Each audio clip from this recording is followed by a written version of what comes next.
Akhirnya Pak Ayah bagi kata putus. Okeylah, lepas maghrib kita keluar. Siapa lambat tinggal. Yeay, makan pizza. Tergedik-gedik anak kedua Pak Ayah yang berusia 9 tahun tu. Itu je cahaya mata yang Allah pinjamkan pada Pak Ayah. Itu pun lepas ikhtiar merata tempat.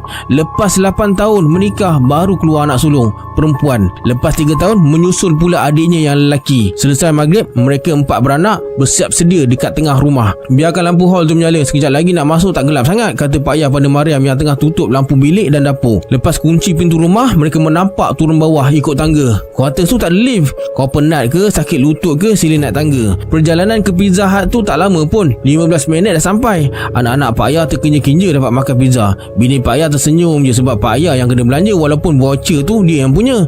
Lepas makan, mereka beransur pulang ke rumah. Masa sampai dekat parking kuartus, anak kedua Pak Ayah, si Haikal, bersuara, "Tu ada siapa dalam rumah?"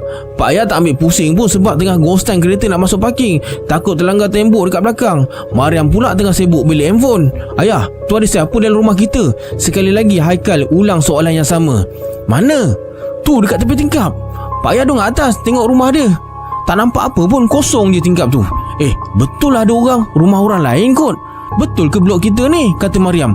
Pak Ayah perhati sekeliling. Dekat ujung parking ada tong sampah. Dekat dinding blok pula tertulis huruf D. Betul lah blok Pak Ayah. Tak pernah lagi disilap parking dekat blok lain. Dekat sini pun bukannya banyak blok pun, ada 4 je. Kereta pun tak banyak. Sekali lagi Pak Ayah dongak atas pandang rumah dia. Memang tak nampak apa yang anak bini dia nampak tadi. "Dia dah masuk dalam tadi, pencuri kot. Telefon polis ayah," kata Ariana, anak sulung Pak Ayah pula. Korang ni silap pandang kot. Yang korang nampak tu rumah Pakcik Razi dekat sebelah," jawab Pak Ayah endah tak endah je. Masa mula-mula duduk sini dulu, Pak Ayah pun pernah jadi macam ni. Masa sampai dekat parking kereta, nampak lampu rumah terpasang. Rupanya tu tingkap jiran rumah sebelah. "Jomlah naik, nak solat, nak tidur ni. Esok nak bangun awal," kata Pak Ayah. Lalu keluar dari kereta. Mariam diam tak kata apa. Tapi anak-anak Pak Ayah happy macam biasa sebab dapat makan pizza. Mereka naik tangga beriringan sampai depan pintu rumah. Sebaik pintu dibuka, keadaan dalam rumah gelap gelita. Kan dah kata tadi, biar je lampu tu menyala, taklah gelap sangat. Pak Ayah bersungut sebab bini dia tak dengar cakap.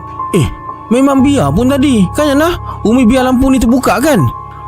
Mana dia tutup pun Umi dengan Yana yang last keluar tadi. Kalau korang minat kisah seram macam ni yang bukan sekadar nak takutkan korang, tapi ada jalan cerita berat, ada misteri, ada twist, saya ada share beberapa novel seram dekat bawah video ni. Korang boleh tekan je lihat produk tu. Support lah sikit penulis tempatan kita.